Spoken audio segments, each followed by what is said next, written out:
الحركة كذا، الترند كذا.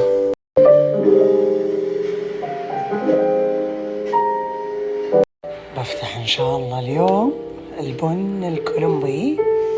طبعا اليوم وكأني بدمج محصولين في بعض، أبى أسوي V60 كولومبي بمحصول 500,000، وبسوي مشروب حليب اللي هو كفة سلفادور بهذه.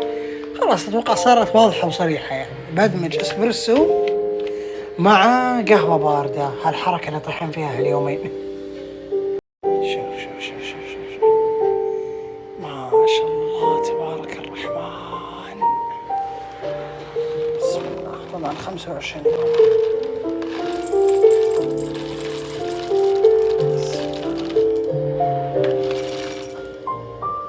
دقيقة، هذا 25، هذا اللي بخخ 1 2 3.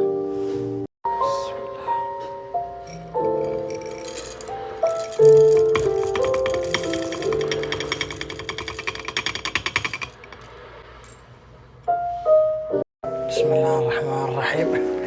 فتفتة القهوة ذي منين جاءت؟ إسقاط نجمي يعني؟ توني والله انتبه لها.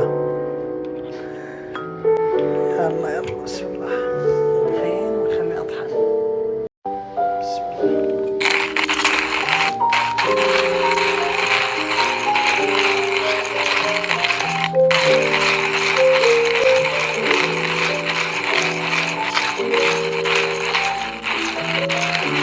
هذه الطحنة المطلوبة، أبد كلها 25 جرام.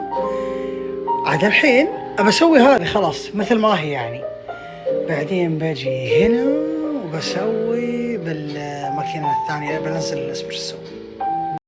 هذا القهوة، هنا السيرفر والثلج. بسم الله.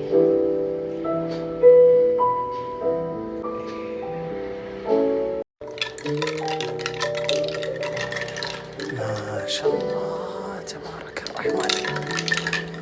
بحطها بس الحين في الثلاجة أو في الفريزر، يعني كلها مسألة دقايق على ما أجهز اسبريسو هناك. ما شاء الله تبارك الرحمن. ما شاء الله تبارك الله.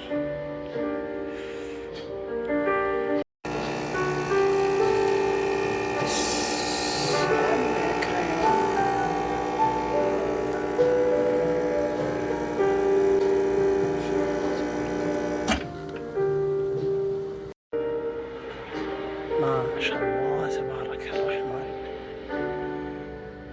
أقول شيء،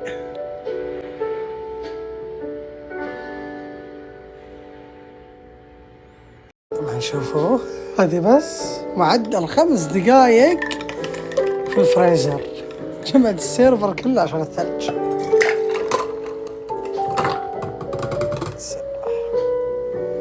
زين شو بعد ما بقى شيء. يلا الحين الاسبريسو. بسم الله الرحمن الرحيم.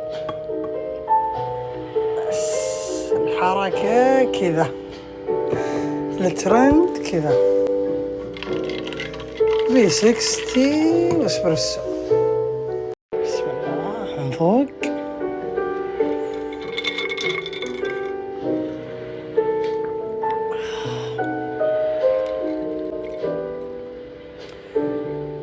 والله أتحدى أن نمت الحين. أتحدى أن نمت فعليا، واضح أساسا إني ضايف اسبريسو معها.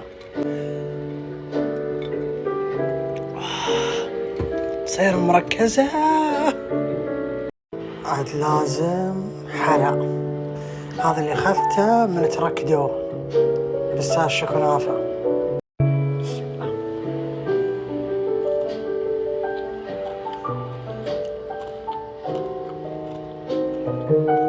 يعني فعليا الكوب هذا شايل نقول 25 20 يعني 10 20 يعني 45 جرام. تخيلوا اللهم ان 20 جرام اسبريسو و25 جرام ايس ترب. بس خليط حلو، ميكس الصراحة حلو. لا واضح أساسا، واضح وضوح الشمس من قوة التركيز أساسا كأنها القهوة العكسية، الطريقة العكسية زي كذا يعني كتركيز ومرارة.